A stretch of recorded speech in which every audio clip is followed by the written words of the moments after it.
What happens if you create a tiny world, give its inhabitants food, the ability to reproduce, and make them slightly different?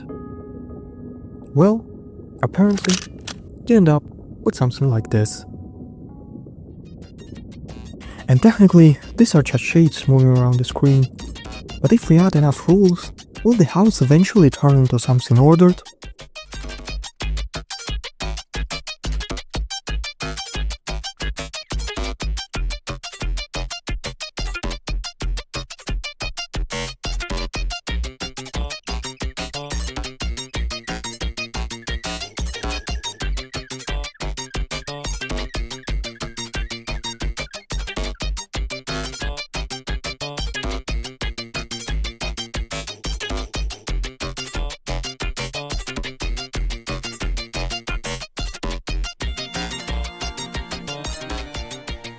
Today, I'm going to explain how this little digital world works. The idea for this experiment came after watching a video from Emergent Garden. I really like the idea of creating a system where you don't directly control what happens, but instead create a few simple rules and let the system figure out the rest. I really wanted to create something that feels almost alive, and making things move is easy. But making them interact, adapt, and behave in unexpected ways, that's where things get interesting.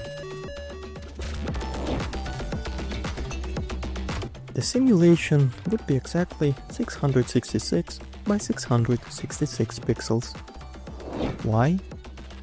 Honestly, 666 felt appropriate. After all, humans have never been practically good at building stable social systems. Especially my ancestors. Sooner or later, they either collapse or turn into country-sized Kulak. At the most basic level, life is driven by a pretty simple set of instincts. Find food, survive, and reproduce. And that gave me the first rule of my simulation. The organism needed a reason to move, so I added food. These little green particles spawn around the map. When an organism eats one, it gets energy, and energy is basically the currency of this entire ecosystem. If you have energy, you can survive. If you have enough energy, you can reproduce. And if you don't have energy, well, you die. Very advanced biology. At first, I just had organisms moving around and eating, but eventually I figured they needed to do what pretty much every living thing is supposed to do. Make more of themselves. So I added reproduction. Of course, I couldn't just let them reproduce whenever they wanted. That would be far too convenient. An organism has to be mature. It needs at least 150 energy. Its reproduction cooldown has to be finished. It needs another adult of the same type nearby. And the partner needs enough energy too. And after all of that, there's still only an 80% chance that anything happens. Sometimes, nature just says no. But when it does work, both partners pay a price. They each lose 25 energy. So reproduction is basically an investment.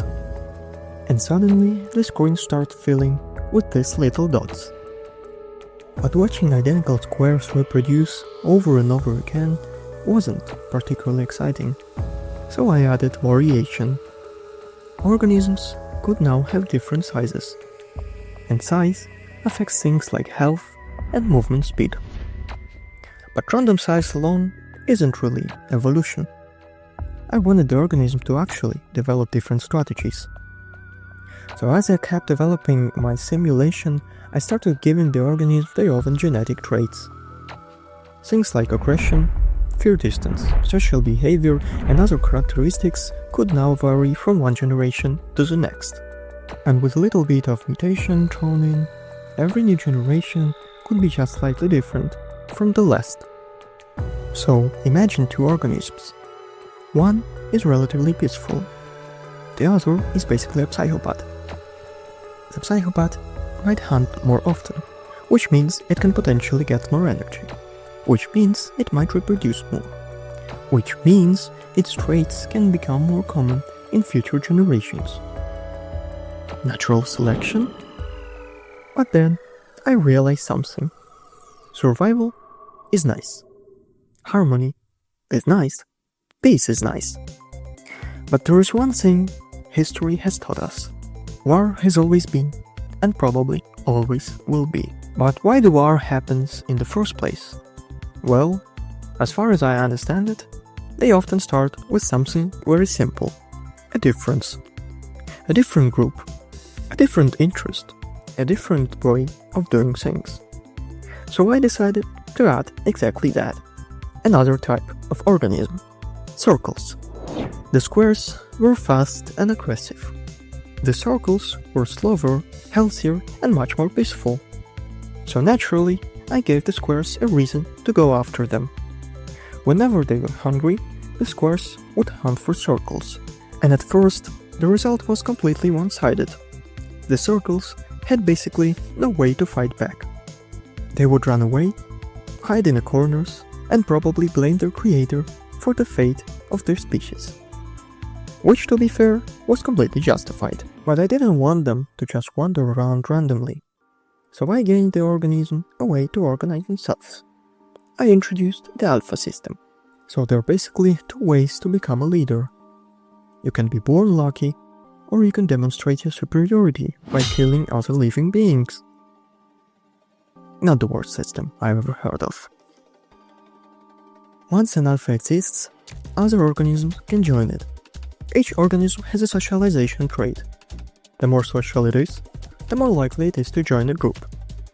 And suddenly, individual organisms become groups.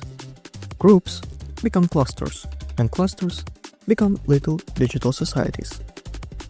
The lines you see between them are just visualization.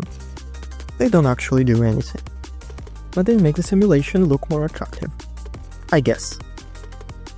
And this is where things get interesting. The alpha doesn't just have a fancy title, it has actual advantages. It generates energy, it can attack enemies, and its influence increases with the number of followers it has. So we get a positive feedback loop. More followers make the alpha stronger. A stronger alpha is better at defending the group. A strong alpha becomes more attractive to followers, which creates even more followers. And suddenly, we have a dictatorship. Well, as I mentioned at the beginning.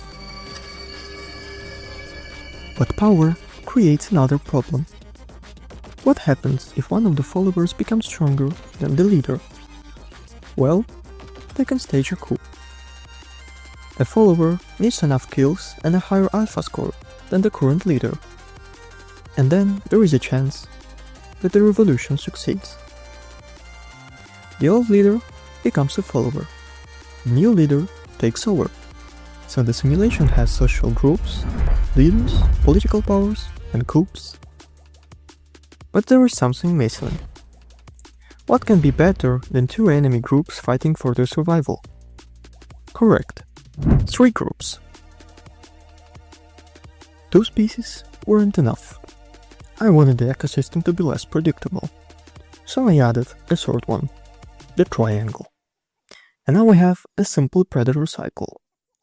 Triangles hunt squares. Squares hunt circles. Circles hunt triangles. Basically, rock, paper, scissors. Each species has a different strategy. Circles have around 175 HP. They're relatively slow, they're not very aggressive, and they are defenseless. But circles have one huge advantage. They work together. Nearby circles can give each other protection. They can move more effectively as a group. And they can even counterattack. Squares are basically the opposite. Around 125 HP, much faster, very aggressive, and much better at hunting. Their strategy is simple. Run fast, kill things, get energy, repeat. They're the psychopaths of the system. And triangles sit somewhere in the middle. Around 90 HP, faster than circles, less aggressive than squares, but aggressive enough to hunt. So each species has a different way of surviving. And this is the part I was actually interested in from the beginning. I don't want to decide who wins. The code shouldn't know who is supposed to dominate. Instead, the outcome should emerge from all these little interactions. A food shortage can make organisms more aggressive. More aggression can lead to more hunting. Hunting can create more energy. More energy creates more reproduction. Reproduction creates new mutation. Those mutations change future behavior. Groups can form, leaders can rise, leaders can fall, and sometimes an entire species can suddenly start dominating the mob. But then, the environment changes, and everything starts again. Sometimes the circles dominate. Sometimes the squares take over. Sometimes a giant alpha empire appears. Sometimes the entire population just dies. But I'm not stopping here, because there are still a lot of things I want to add. And in the next version, I'm going to introduce one of the most terrifying phenomena in human history: the hypergamy. Thank you for watching, and if you enjoyed, please consider subscribing.